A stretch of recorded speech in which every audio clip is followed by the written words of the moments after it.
History knows him as two utterly different men who happened to share one body. One was a battle-hardened admiral who crushed the mightiest navy in the Greek world, and the other was a quiet philosopher who tried to prove with nothing but logic that everything you see is an illusion and the universe is endless.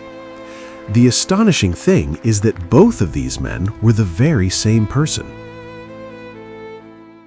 Most philosophers of the ancient world lived quiet lives of thought, far from the clash of swords and the roar of battle. Melissus of Samos was not most philosophers. He commanded fleets, led men into war, and handed the great city of Athens one of the most humiliating defeats in its proud history. Yet in the hours away from the deck of his warship, this same man wrestled with the deepest riddles of existence, asking what reality truly is and whether anything ever really changes. To understand him, you must hold two images in your mind at once, the warrior and the thinker, forever bound together in a single remarkable life. His life dares us to imagine a mind equally at home in a library and on a battlefield. Very few human beings have ever managed to be both at once. He was born on the island of Samos, a jewel of the Aegean Sea, sometime around the year 490 before the Common Era. Samos was no sleepy backwater, but a powerful and prosperous island, rich in ships, trade, and ambition. Growing up there, Melissus would have breathed the salt air of a seafaring people who knew the ocean as intimately as the land. This island heritage would shape his destiny in ways no one could have predicted, for the sea would carry him to both glory and greatness. The boy from Samos was destined to leave his mark on history twice over. On such an island, a clever and ambitious boy could dream of both wisdom and command. Melissus, it turned out, would pursue them with equal hunger. His intellectual world had its roots far away, in a school of thought born on the coast of Italy. There, in the city of Elea, a philosopher named Parmenides had launched a revolution in human thinking that shook the foundations of Greek philosophy. Parmenides had argued something almost impossible to accept, that reality is a single, unchanging, eternal whole, and that all the movement and variety we perceive is a grand deception. Melissus embraced this astonishing vision and became its greatest champion in the generation after Parmenides. He would take these strange ideas and push them even further than his master had dared. That distant revolution in thought would travel across the sea and take root in his mind. And once it did, he would carry it further than anyone before him. What separated Melissus from other followers of a great teacher was that he did not merely repeat his master's words. He took the daring ideas of Parmenides, examined them with a sharp and independent mind, and boldly revised them where he thought his teacher had gone wrong. This is a rare quality, the courage to improve upon a revered master rather than simply worship him. Where Parmenides had written his philosophy in dense and difficult poetry, Melissus chose to write in clear, straightforward prose. He wanted his arguments to stand naked and undeniable, stripped of all decoration, resting on logic alone. To honor a teacher by correcting him is a far rarer tribute than mere irritation. In choosing plain prose over poetry, he also chose clarity over beauty. The heart of his philosophy began with a single, deceptively simple starting point. Melissus declared that whatever truly exists must be eternal, without any beginning and without any end in time. His reasoning was elegant and forceful, for he argued that nothing can ever come from nothing at all. If something exists now, he insisted, then it must have always existed, because it could never have sprung into being out of pure nothingness. And by the same logic, what truly exists can never be destroyed, for it cannot simply vanish into nothing. Being, in his vision, had neither birth nor death. It was a principle so simple that it seemed almost impossible to argue against. From this single seed, an entire universe of logic would grow. From this foundation, Melissus built his argument upward with the patience of a master mason. Since what exists could never have begun and can never end, he reasoned, it must stretch backward and forward through all time without limit. But he did not stop at time alone, for he made a bold leap that carried him beyond his own teacher. If being is unlimited in time, Melissus argued, then it must also be unlimited in space, stretching outward forever in every direction. Here he parted ways with Parmenides in one of the most fascinating disagreements in all of ancient philosophy. Step by step, he let the argument carry him toward conclusions of breathtaking scale, and one of those conclusions would set him against his own master.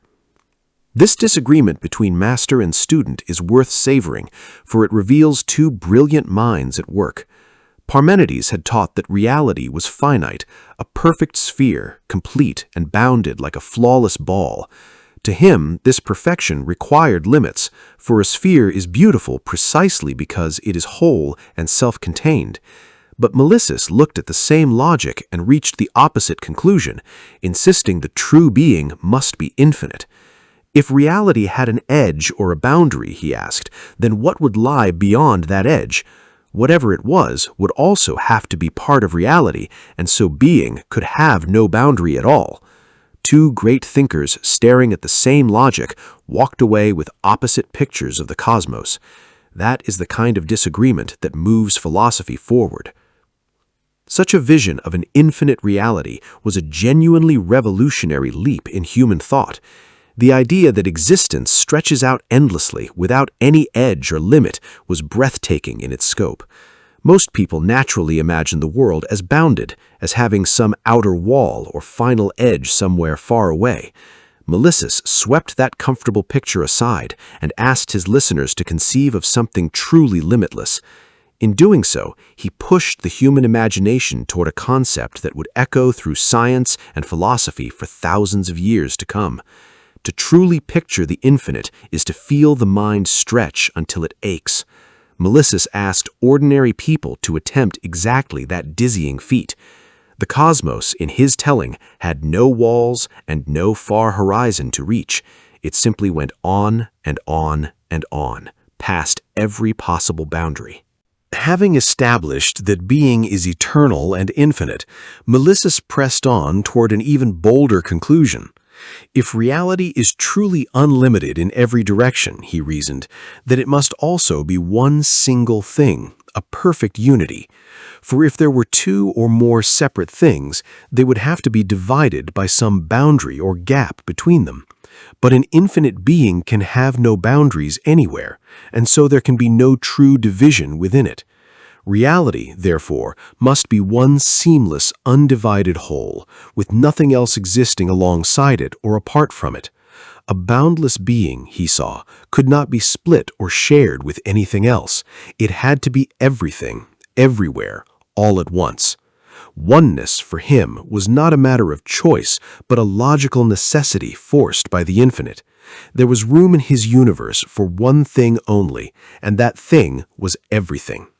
Unity, as he described it, was not merely a matter of counting existence as one thing rather than many.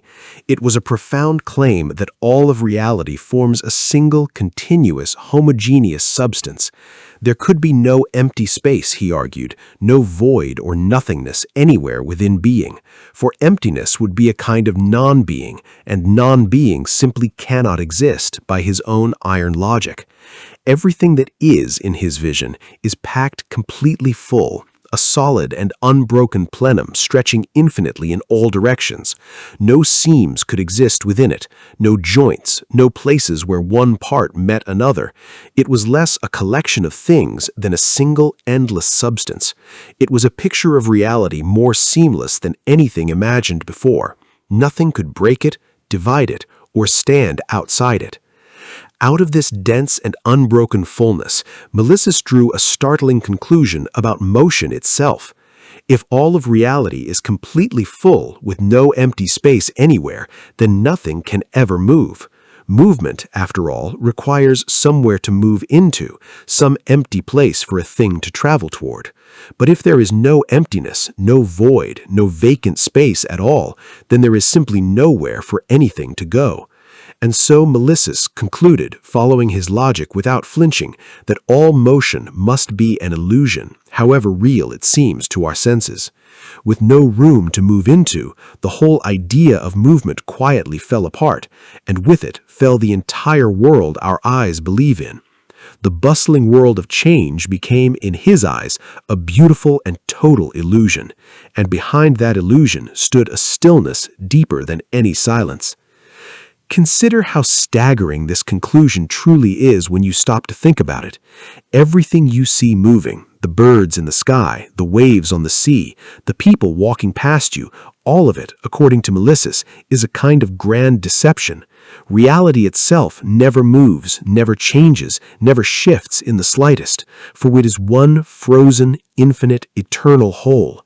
What we take to be a world in constant motion is, in his view, a false show playing across the surface of an utterly changeless being.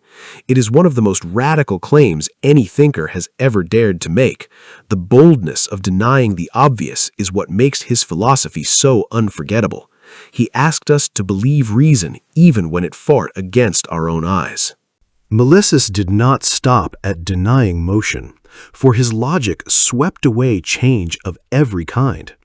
If being is one and complete and unchanging, he argued, then it cannot grow, shrink, or be rearranged in any way whatsoever.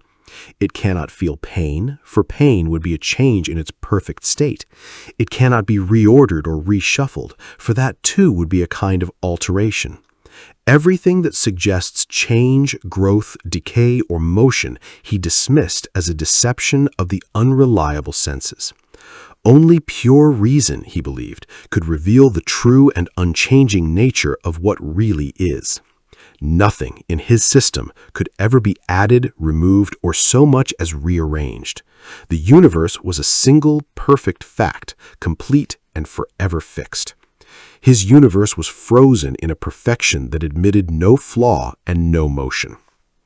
There is a striking boldness in the way Melissus trusted logic over the plain evidence of his eyes. He knew perfectly well that the world appears to be full of change and motion and endless variety, but he chose to believe his careful reasoning rather than his senses, insisting that what seems obvious can still be false. This was a profound and daring stance, placing the power of the human mind above the testimony of ordinary experience. In this, Melissus stood firmly in the great tradition of the Eleatic thinkers who trusted argument above appearance. To follow such a thinker is to learn the strange discipline of doubting your own senses. It is uncomfortable, and that discomfort is exactly the point. He trained his mind to hold fast to reason, even as the whole world argued back. A single one of his arguments was so sharp that it would be remembered and quoted centuries afterward. Melissus pointed out that people believe in change because they trust their senses, seeing things become hot or cold, hard or soft, living or dead. But then he turned this belief against itself with devastating precision. If our senses were truly reliable, he argued, then each thing would simply stay as it is, and nothing would ever appear to change at all. The very fact that things seem to change, he claimed, proves that our senses deceive us about the true nature of reality.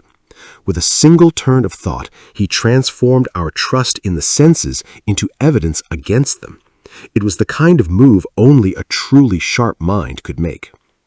Clever beyond measure, this argument struck at the foundations of how we come to know anything at all. Melissus was forcing his listeners to confront a deep and uncomfortable question about trust and truth. Can we really believe what our eyes and ears tell us, or do they paint a false picture of the world?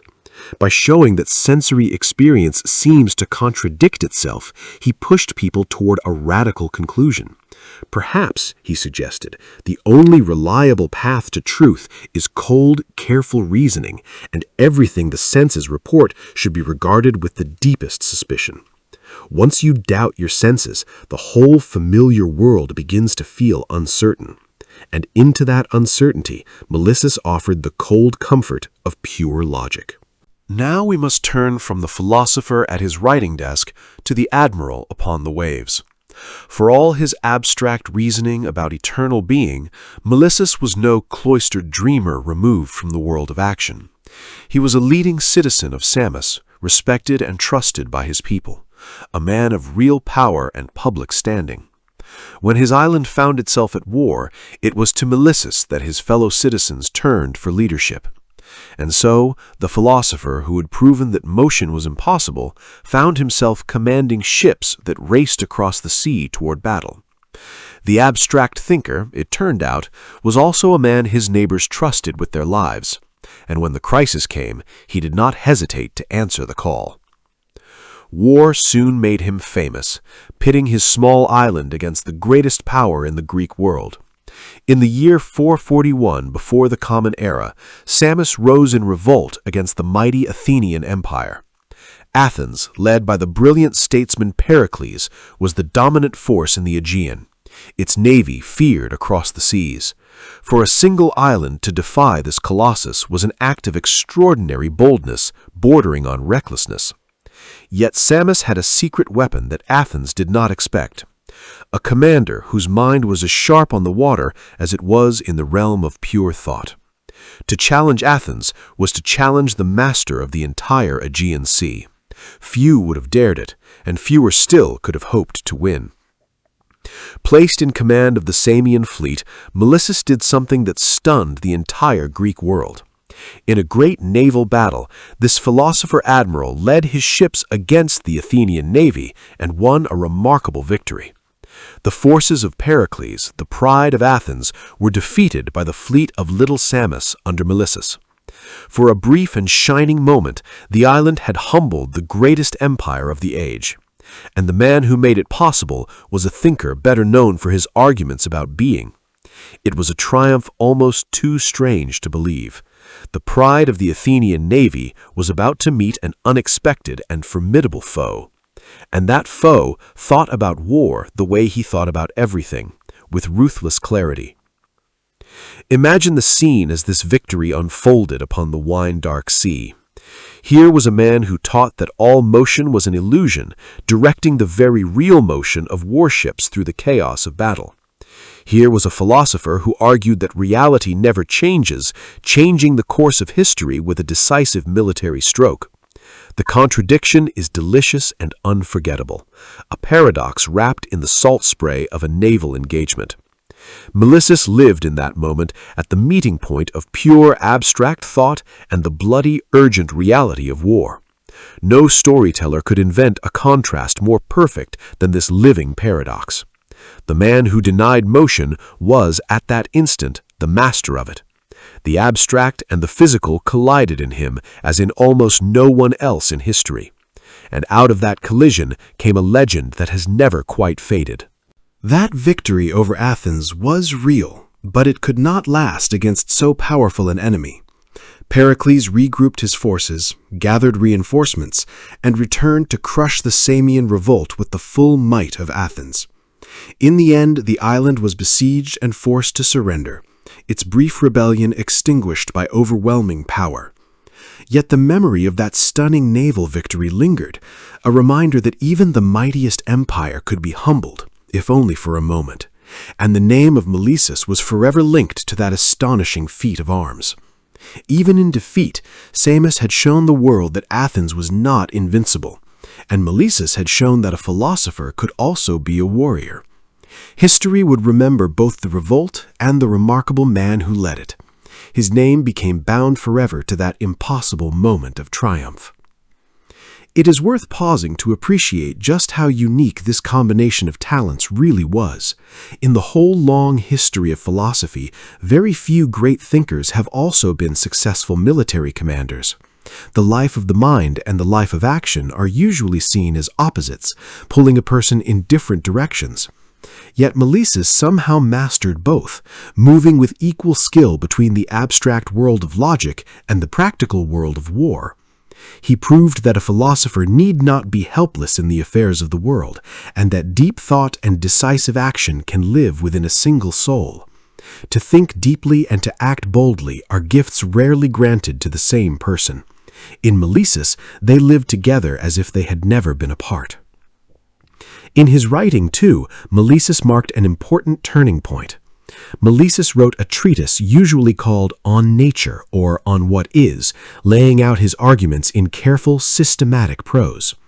Unlike Parmenides, who had composed his philosophy in soaring verse, Melissus used plain and rigorous language to make his case. This shift toward clear prose was significant, for it helped establish philosophy as a discipline of careful, step-by-step reasoning.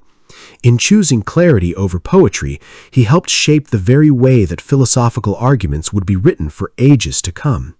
By writing plainly, he made his reasoning something anyone could follow and test. In that single choice lay much of the future shape of philosophy itself. Among later thinkers, his influence was considerable and far-reaching. His powerful arguments for a single changeless reality demanded a response from the philosophers of the next generation. The great atomists, thinkers like Leucippus and Democritus, developed their theories in part to answer the challenge he had laid down. They accepted some of his logic, but found a way around his denial of the void, imagining tiny atoms moving through empty space. In this way, the arguments of Melissus helped give birth to one of the most important scientific ideas in all of history. A great argument, even a mistaken one, forces others to think harder in reply. And from that hard thinking, whole new sciences can be born, as they did in his case. Even the mighty Aristotle felt compelled to grapple with the arguments of the Samian philosopher. Aristotle, one of the greatest minds who ever lived, took the time to criticize and respond to Melissus in his own works. He did not always agree with him and sometimes judged his reasoning harshly, but he could not simply ignore him. To be worth arguing against by Aristotle himself was a mark of real intellectual importance. The ideas of Melissus, however strange they seemed, were taken seriously by the very greatest thinkers of the ancient world. To provoke the criticism of the greatest mind of the age is its own kind of glory. Melissus earned that glory simply by refusing to be ignored. His arguments were strange, but they were never careless or easy to dismiss. Even in disagreement, the greatest minds treated them with respect. Something deeply moving lies in the underlying vision that drove all his difficult arguments. Beneath the dense logic and the denial of motion lay a profound sense of the unity of all things. Melissus was reaching toward the idea that beneath the chaotic surface of the world, all of reality is somehow one, connected and whole. This intuition that everything is ultimately united into a single seamless being has haunted mystics, philosophers, and scientists across every age. In his cold and careful reasoning, there glimmers a vision of cosmic oneness that still stirs the human heart. That dream of a single connected whole runs like a thread through all of human wonder. In his icy logic, it burns quietly like a hidden flame. We should also admire the sheer intellectual honesty of his method, however strange his conclusions. Melissus did not pick and choose his beliefs to suit his comfort or convenience. He followed his logic wherever it led, accepting conclusions that defied all common sense because the reasoning seemed to demand them. This willingness to trust a rigorous argument, even to an uncomfortable and startling end, is the very essence of the philosophical spirit.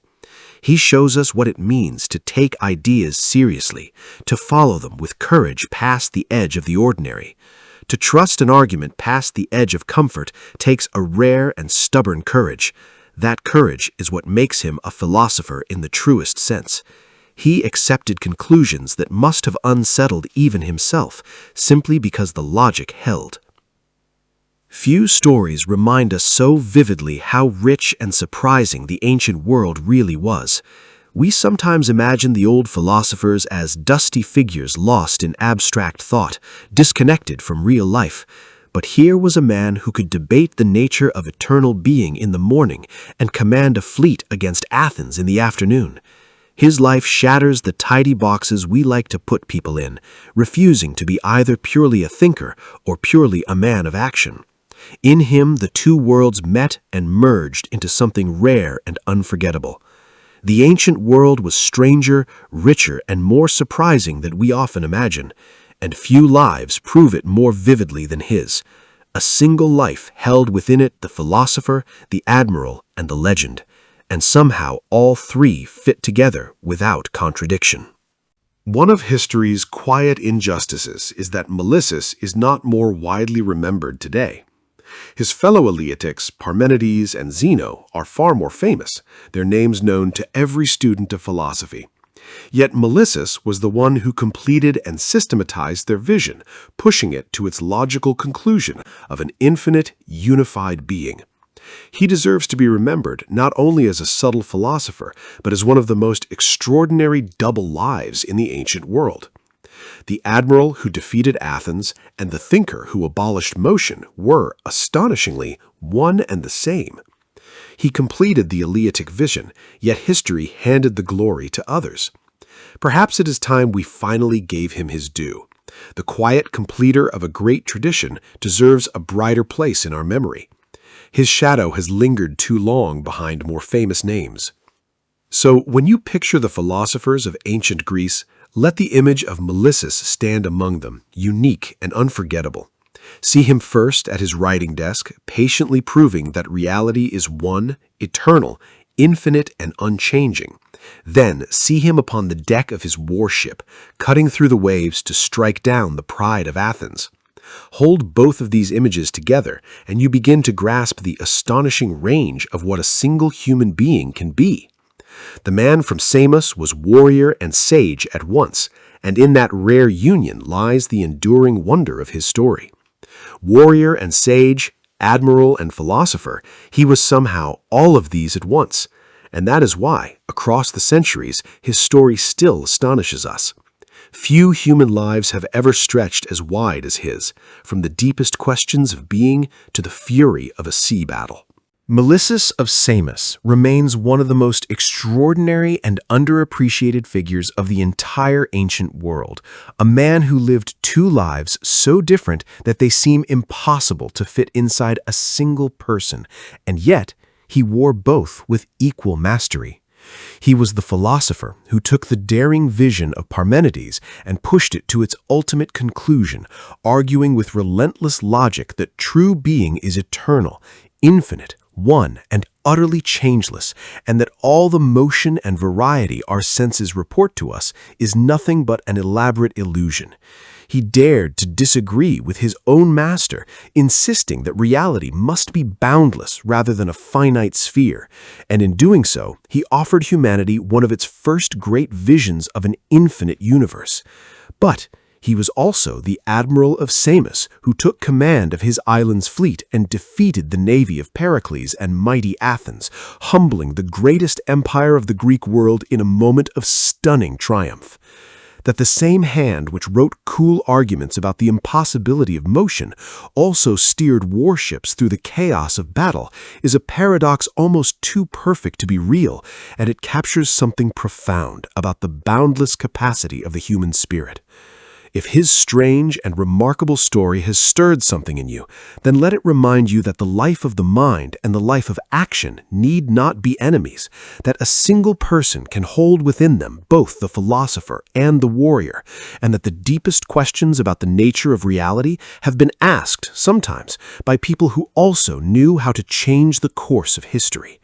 So remember the man from Samos who proved the universe was infinite and then defeated an empire, and marvel that both of these astonishing deeds belong to one and the same unforgettable soul.